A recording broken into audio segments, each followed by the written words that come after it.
নমস্কার, সবাই কেমন আছেন? আজ বৃহস্পতিবার, কাকিমার লাইফস্টাইলে আরও একবার সবাইকে স্বাগত জানাই। তো আজকে আমি সকালবেলা বাড়ির কাজকর্ম সেরে নিয়ে পুজো দিচ্ছি। পুজো দিতে না বৃহস্পতিবার একটু দেরিই হয়ে যায়, মানে একটু সময় লাগে দিতে। ঘর পাল্টানোর থাকে, তারপরে ঠাকুরকে স্নান করি, আমি এগুলো আর দেখাতে পারিনি। তারপরে সোজা পুজোতে চলে এসেছি।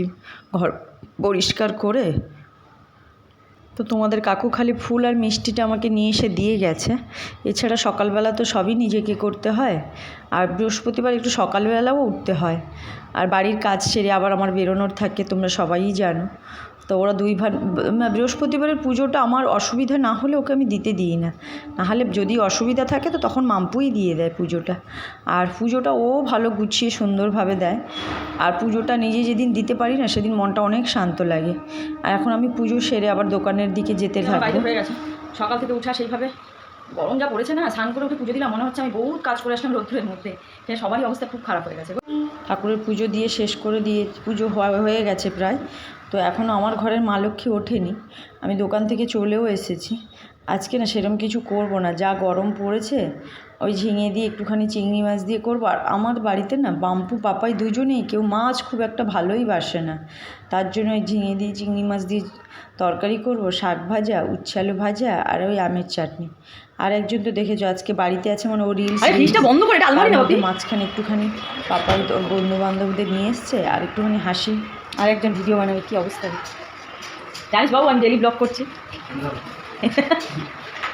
তুই কি দাড়ি ফাড়ি কাটতে পারিস আরে বাপাই?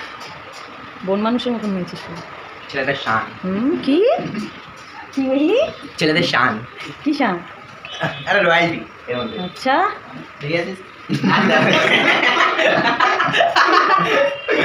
কেন উনি করছিস ওকে? কি বলছে? বল বল বল। চাঁদনি এদিকে শোনো, আসো এদিকে আসো। ও মা, আবার এই দুপুরবেলা কোথায় যাচ্ছিস তুই?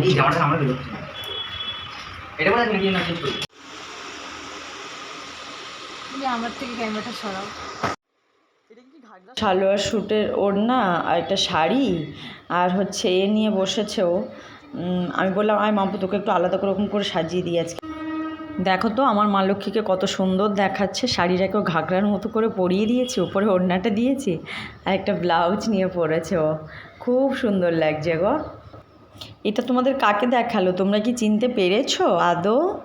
বলো তো এটা কে, কার সঙ্গে কথা বলছে? দেখো তোমাদেরকে দেখিয়ে দিলাম কার সঙ্গে কথা বলছে। এরপরও তোমরা আমাকে প্রশ্ন করতে থাকো, ঠিক আছে? আমি তো বলেছি এই প্রশ্নের অ্যান্সার আসবে খুব শীঘ্রই। কথা বলছে আর আমি ভিডিও বানাচ্ছি, দুজনেই হেসে যাচ্ছে।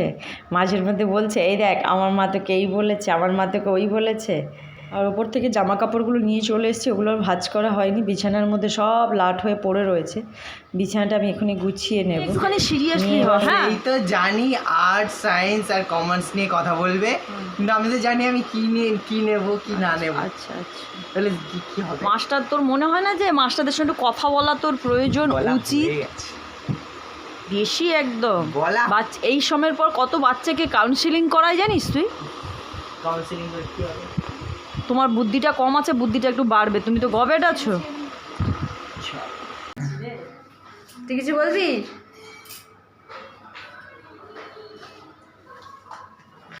বাবা খুব যে বিয়ে করে বউ সাজার ইচ্ছে, হ্যাঁ? আমাকে বিয়ে দেবে বলো? হ্যাঁ রে, কি করে হলো? খুলে গেছে, আমি কি করবো? বলো, আমাকে বিয়ে দেবে? তো মনে আমারও ভিউয়ার মানে সাবস্ক্রাইবারও হচ্ছে একজন বলেছে যে পার্থদার সঙ্গে বিয়ে দেবে, অ্যান্সার চাই। আমি বললাম ভগবান। ও তোমাকে বলেছে এটা? হ্যাঁ হ্যাঁ, বলো বলো বলো, আমাকে বলো পার্থর সাথে এগুলো অনেকগুলো যদি কমেন্ট আসে আমি এটা নিয়ে একটা ভিডিও বানাবো, ঠিক আছে? তখন দেখতে পাবে তোমরা বিয়ে দেবো কি করবো।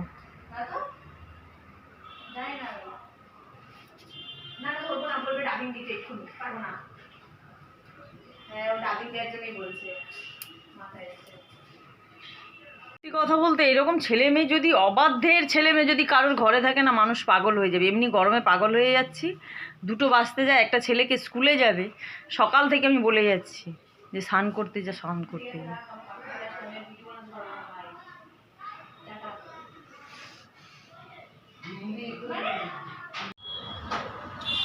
একটা শসা নিয়ে চলে এসছি, কেটে নেবো এখন। বাইরে গরমটা একবার দেখো।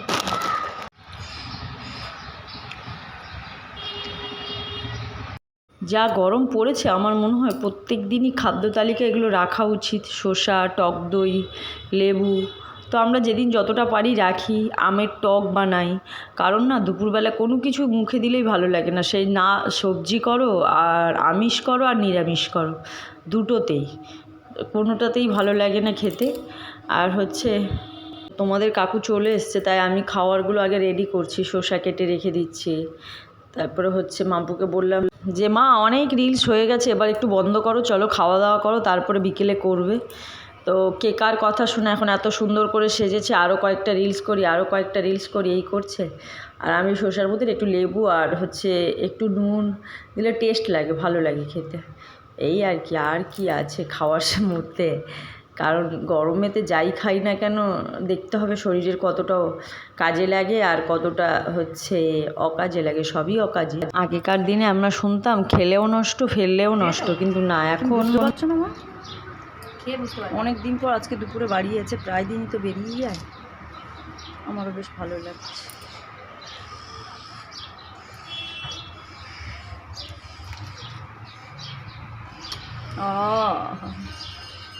কী করে খাবো,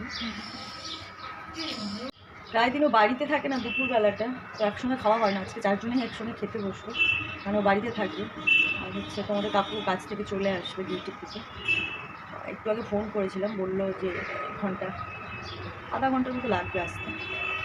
আসুক, সবাই একসঙ্গে খেতে বসছি। ঘুম পাচ্ছে, রাত্রিবেলা গরমের ছুটে ঘুমানো যায় না, আর সকালবেলা যে সময় কাজকর্ম থাকে তখন ওর কাছে গোলাপি শাড়ি ওর বাবার। যখন আমরা আলমারি এই ঘরে গোছাচ্ছিলাম, তো হঠাৎ একদিন দেখলাম, একদিন না আলমারি গুছিয়ে জামা, আগে তো আলমারিটা খালি করে নিয়ে আসতে হয়েছে, বলে যাচ্ছে যে বলো বলো আমার গুণগানটা বলো। শাড়ি নেই, সব সময় বলে তোমার আর শাড়ি নেই, আমাকে আর শাড়ি তুমি কিনে দাওনি। ও এখন বেসিক্যালি যতই শাড়ি নেই সবই ওর পছন্দের শাড়ি নেওয়া হয়, ওর পছন্দ মানে ও কোনটা পরতে ভালোবাসে। আমি তো জানি ও একবার পরে আর পরবে না, আমি হচ্ছে আমার নিয়ে আমাকেই পরতে হবে বলে, এর জন্য আমি ওর পছন্দের শাড়িগুলোই নিই। এখন ওকেই নিয়ে যাই শাড়ি কিনতে গেলে, তুই আগে পছন্দ কর কোনটা নিবি, তারপরে ওর চয়েসে তারপরে আমার। মা গো, ওই আলমারি গোছাতে গিয়ে কত শাড়ি যে এখনও পরা হয়নি।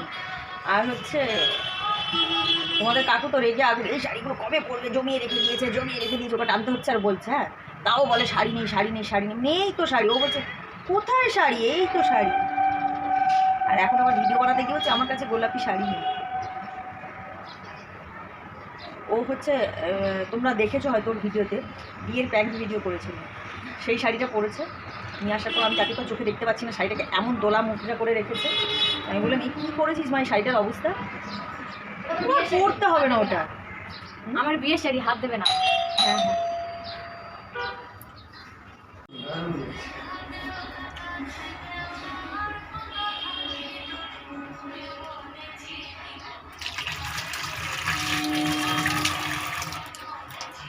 বসো। ও মুখ চোখ লাল হয়ে গেছে, একটু লস্যি বানিয়ে দেবো।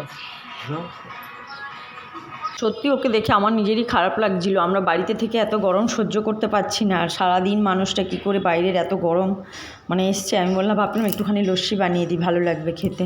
তো বাড়িতে একটু টক দই রাখা ছিল, বাড়িতে বলছে ওর টক দই নিয়ে আসে, তো সেদিন আমি নিয়ে আসতে বারণ করেছিলাম, ছিল বাড়িতে। তো ওই টক দইটা নিয়ে এসছে, তো ওটা দিয়ে একটু, আর ও না চিনি দিতে দেয় না, মানে চিনি খায় না, ভালো এটা। আমি ওকে বললাম যে চিনি খাওয়াটা না আমরা এবার বন্ধ করতে হবে গো, পরপর তো বয়স বাড়ছে, তার জন্যে চিনিটা অ্যাভয়েড করা যতটা পারি ততটাই ভালো। তো নুন দিই, ওটা লেবু না নুন দিই, আর একটু হচ্ছে ওপর দিয়ে জিরের গুঁড়ো দিই। খেয়ে কি তৃপ্তি পেয়েছে, বলছে মনটা আমার ভরে গেল গো, এমনি করেই বলছে। তারপরে আঙুর নিয়ে এসেছিলাম, আমাকে বলছে আঙুরটা না জলের মধ্যে একটু চুবিয়ে রেখে দাও। আর আমি মাম্পো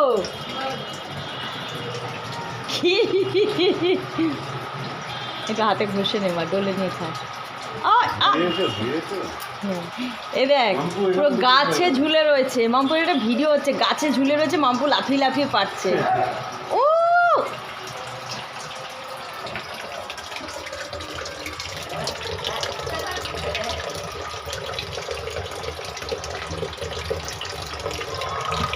মাঝখানে কোথায় একটা দেখাচ্ছিল জানো তো, আঙুরে কি মেশানো ছিল, মানে অনেকক্ষণ জলে ভিজিয়ে রাখতে বলে ওই জন্য।